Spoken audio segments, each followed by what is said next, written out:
अस्सलाम वालेकुम दोस्तों। तो आज हम बात करेंगे शब बारात की मुक़द्दस रात के बारे में। अस्सलाम वालेकुम दोस्तों। Welcome back to my channel Shahbaz की दुनिया 2207। आज मैं बात करने वाला हूँ बहुत ही बरकत वाली रात, रहमतों वाली रात, जिस रात को कहा जाता है शब बारात की रात। ये रात सिर्फ़ एक रात नहीं होती है, ये रात होती है मग़फ़िरत की रात, तौबा की रात और एक ज़िंदगी की नई शुरुआत जिसका इंतज़ार हर एक मोमिन करता है। इस व्लॉग में मैं इंशाअल्लाह आपको डिटेल में बताऊँगा कि शब बारात क्या है? शब बारात की रात की अहमियत, इस रात को क्या करना चाहिए और किन चीज़ों से परहेज़ करना चाहिए, मैं इंशाअल्लाह आगे पूरा डिटेल में आप लोगों को बताने वाला हूँ, तो व्लॉग एंड तक ज़रूर देखना। शब बारात क्या है? नज़ात की रात, बख्शिश की रात, गुनाहों से छुटकारा की रात। ये रात शाबान की 15वीं शब को आती है। हदीस के मुताबिक इस रात अल्लाह ताला अपनी रहमत के दरवाज़े खोलता है और बेशुमार लोगों की मग़फ़िरत फ़रमाता है। हमारे हुज़ूर नबी सल्लल्लाहु अलैहि वसल्लम ने फ़रमाया, इस रात अल्लाह ताला पहले आसमान पर नाज़िल होते हैं और कहते हैं, है कोई मग़फ़िरत माँगने वाला? कोई है जो मुझसे रिज़्क़ माँगे? कोई है जो अपनी परेशानी से छुटकारा पाना चाहता है? सोचो दोस्तों, जब रब खुद बुला रहा है तो हम उस रात कैसे सो सकते हैं? आइए हम जानते हैं शब बारात को क्या करना चाहिए। शब बारात में सबसे पहले हमें बेरी के पत्ते से नहाना चाहिए। मैं इंशाअल्लाह आने वाले अगले व्लॉग में बेरी के पत्तों का इस्तेमाल कैसे किया जाता है वो बताऊँगा। तो सबसे पहले मैं बताता हूँ, असर मगरिब के बीच में हमें बेरी के पत्तों से नहाना चाहिए, रोज़े रखना चाहिए। रोज़ा खुलते ही मगरिब की नमाज़ के बाद हमें 6 रकात नफ़ल नमाज़ें पढ़नी होगी, 2-2 रकात। शब बारात की 6 रकात नफ़िल नमाज़ मगरिब के बाद अदा की जाएगी। तो पहली 2 रकातें होंगी उनकी नियत की जाएगी दराज़ उमर बिल खैर। तीसरी चौथी रकात की नियत की जाएगी दफ़ाए बला। 5वीं छठी रकात की नियत नमाज की नियत की जाएगी कि हमें अल्लाह के सिवा किसी भी मखलूक का मोहताज ना होना। तो गाइस ये 2-2 करके 6 रकातें पढ़ी जाएंगी। हर 2 रकात के बाद आपको सूरह यासीन पढ़ना है। अगर आपको सूरह यासीन पढ़ने नहीं आती है, तो किसी और से पढ़वा लें, आप सुन लें। और अगर आप ये भी नहीं कर सकते, तो हर 2 रकात के बाद 21 बार सूरह इखलास पढ़ें। और जब आपकी सारी 6 रकात हो जाए, तो उसके बाद दुआए निज़्फ़ शाबान पढ़ें। और अगर आप ये भी नहीं कर सकते, तो 21 मरतबा दरूद शरीफ आप पढ़ सकते हैं। दोस्तों, इस रात को फॉर्मल मत लेना। दिल से दुआ करना, दिल से मग़फ़िरत की दुआ करना और दिल से लोगों को माफ़ करना। दोस्तों, जितनी हो सके नफ़ल नमाज़ें पढ़ो, हर सजदे में अपनी ज़िंदगी का हिसाब रखो और हर सजदे में ये कहना, या अल्लाह मुझे सारे गुनाहों को माफ़ करना, मुझसे जो भी गलती हुई है उसे माफ़ करना, मुझे नेक राह पे चलने की नेक तौफ़ीक अता फ़रमाना, दिन पे ख़ात्मा नसीब अता फ़रमाना। और दोस्तों, इस रात में नफ़ल नमाज़ के बाद आप कलाम पाक की तिलावत करें। अगर कलाम पाक की तिलावत पूरी नहीं कर सकते आप, बेशक एक कलाम पाक हम लोग नहीं अता कर सकते, तो हम पढ़ सकते हैं सूरह यासीन पढ़ सकते हैं, सूरह रहमान, सूरह इखलास, सूरह फलक, सूरह नाज़। हम जो पढ़ सकते हैं, जितनी इबादत कर सकते हैं, जिस तरीके से इबादत कर सकते हैं, हमें वैसी इबादत करनी है। और है ना, कलाम पाक सिर्फ़ पढ़ना ही नहीं है, उसे समझने की कोशिश करनी है।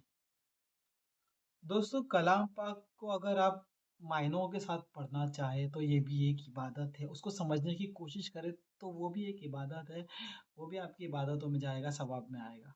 दोस्तों, और इस रात को हम ज़िक्र भी कर सकते हैं, जैसे कि अस्तगफिरुल्लाह पढ़ सकते हैं, ला इलाहा इल्लल्लाह पढ़ सकते हैं और दरूद शरीफ पढ़ सकते हैं। ये ज़िक्र है। और इस्तग़फ़ार पढ़ो तो दिल से इस्तग़फ़ार पढ़ना, सिर्फ़ ज़ुबान से नहीं, ताकि हमारा दिल में भी सुकून हो। हमारा जो बेचैन दिल है, उसमें सुकून मिले हमको। दोस्तों, जब आप अल्लाह पाक से दुआ करो, तो ऐसा करो कि ऐसा दिमाग में सोचो कि आप अल्लाह पाक से इंटरैक्ट कर रहे हो, उनसे आमने-सामने बात कर रहे हो, हूबहू बात कर रहे हैं। अल्लाह पाक से पुरानी गलतियाँ छोड़ने का वादा करो। पुरानी गलतियों को ना दोहराए ऐसी कोशिश करो और ऐसा सोचो कि अल्लाह पाक हमें इतनी तौफ़ीक दे कि हम पुरानी गलतियाँ ना दोहराए वापस। और जिनको बोलने नहीं भी आता है ना, वो ऐसा दिल में सोच ले, क्योंकि अल्लाह पाक तो भाई हर हर दिल का हाल अल्लाह पाक जानता है। तो अगर आप सोचोगे भी ना, तो अल्लाह पाक आपके दिल के हाल को बहुत ही खूबी तरीके से जानता है।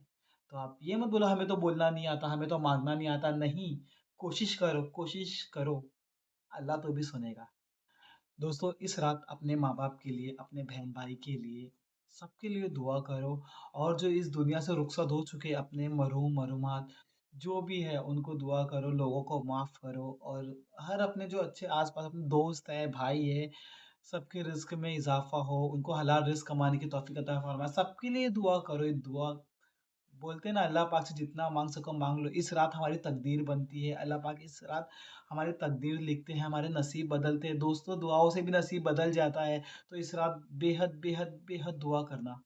दोस्तों, इबादत करते-करते ये मत भूल जाना शब-ए बारात की रात जो कि बहुत बड़ी रात होती है, नसीब लिखे जाते हैं, तो जो कब्रिस्तान में हमारे मरहूम-मरहूमात जो जा चुके हैं, जो इस दुनिया से रुखसत हो चुके हैं, वो हमारे कब्रिस्तान में इंतज़ार करते हैं। तो आप लोग ज़रूर उनकी कब्रों पे जाना, सूरह यासीन पढ़ना क्योंकि वहाँ पर सिर्फ़ पत्थर नहीं पड़े होते, वो हमारे मरहूमात की रूहें भी होती है और हमारे हुज़ूर सल्लल्लाहु तआला वसल्लम भी उस जगह पे मौजूद होते हैं। तो आप वहाँ जाएँ, कसरत के साथ दरूद शरीफ पढ़ें, दुआएँ करें, उनकी मग़फ़िरत के लिए दुआएँ करें और हाँ, कब्रिस्तान में जाओगे तो अगरबत्ती कब्रों के पास रोशन मत करना। कब्रिस्तान के मेन गेट पे इंतज़ाम किया जाता है, आप वहाँ पर जाके अगरबत्ती रोशन करना और यस फूल लेके जाना है, शक्कर लेके जाना है, आटा लेके जाना है क्योंकि वहाँ पे जो छोटे-छोटे जानवर होते हैं, जैसे मूँगी होती है, कीड़े-मकोड़े होते हैं, तो उनकी भी मतलब सवाब की नियत से आप आटा या शक्कर डालो, वो खाएँगे तो भी हमारे मरहूमात के लिए दुआ करेंगे। और हाँ दोस्तों, इतना बात अपने दिमाग में याद रखना, शब-ए बारात कोई शो ऑफ की रात नहीं है, बाइक पे घूमने की रात नहीं है, ये सिर्फ़ एक इबादत की रात है। अपने दिमाग में इस चीज़ को सेट करके रखो कि ये सिर्फ़ और सिर्फ़ इबादत की रात है, हमें इबादत करनी है, ना कि दोस्तों के साथ घूमनी है। एक इसमें रस्म भी अदा की जाती है कि हमारे घर में हलवा पराठा बनाया जाता है और अपने जो रिश्तेदार हैं उनको दिया जाता है, तो उसमें कोई बुराई नहीं है, दुनियावी चीज़ है। ये कोई फ़र्ज़ नहीं है, लोग अपनी मोहब्बत में करते हैं, सबका अपना-अपना मोहब्बत जताने का तरीका होता है। तो इसमें कोई बुराई नहीं है, आप कर सकते हैं। और दोस्तों जैसा कि मैंने बताया, आप सभी को पता है कि इस रात हमारे नसीब लिखे जाते हैं, हमारी ज़िंदगी मौत लिखी जाती है, जैसा कि हमें लोगों ने बताया है। तो अब पता नहीं हम अगले साल हमें ये रात नसीब होगी, नहीं होगी, तो अपने दिल में जिसके लिए भी कुछ बुरा रखे हो, कीना रखे हो, तो उन्हें माफ़ कर दो और जो भी आपके अपने हैं, उनसे भी माफ़ी माँग के अपना ताल्लुकात मज़बूत कर लो। क्योंकि दोस्तों ज़िंदगी और मौत अल्लाह के हाथ में है और मौत की जैसे कोई उम्र नहीं होती। तो अपने आस-पास के लोगों से अच्छे से रहो, मिल के रहो, खुश रहो और अगर आपको ये व्लॉग पसंद आया है या कुछ नया सीखने को मिला है, तो लाइक करो, शेयर करो और सब्सक्राइब करो, बेल बटन बताना ना भूलना। और कमेंट में ज़रूर मुझे बताना कि आप इस रात को क्या-क्या करते हो, क्या करने वाले हो और अगर कुछ बात इस व्लॉग में मिस हो गई है, तो आप मुझे कमेंट में बता सकते हैं, मैं आपका कमेंट पिन करूँगा। चलिए अभी बहुत वक़्त हो गया तो मैं चलता हूँ, अगले व्लॉग में इंशाअल्लाह मिलते हैं। अल्लाह हम सब की मग़फ़िरत करे और दोस्तों आप सभी को एडवांस में शब बारात की बहुत-बहुत मुबारक हो। जाने-अनजाने में हमारे से भी कोई गलती हो, गुस्ताखी हो, तो उसकी माफ़ी चाहते हैं आपसे भी और अल्लाह से भी।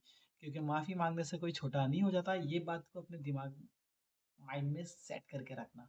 माफ़ी माँगने से कोई छोटा नहीं होता, ठीक है? हमारे हुज़ूर अकरम सल्लल्लाहु अलैहि वसल्लम फरमाते हैं कि अगर आपको लगता है आपको सॉरी बोलने से या पहल करने से अगर आपकी इज़्ज़त जाती है, तो वो इज़्ज़त मैं आपको रोज़े महशर में दूँगा। तो बस इसी बात को ध्यान में रखें और मिलते हैं अगले व्लॉग में। अल्लाह हाफ़िज़, दुआ में याद रखें।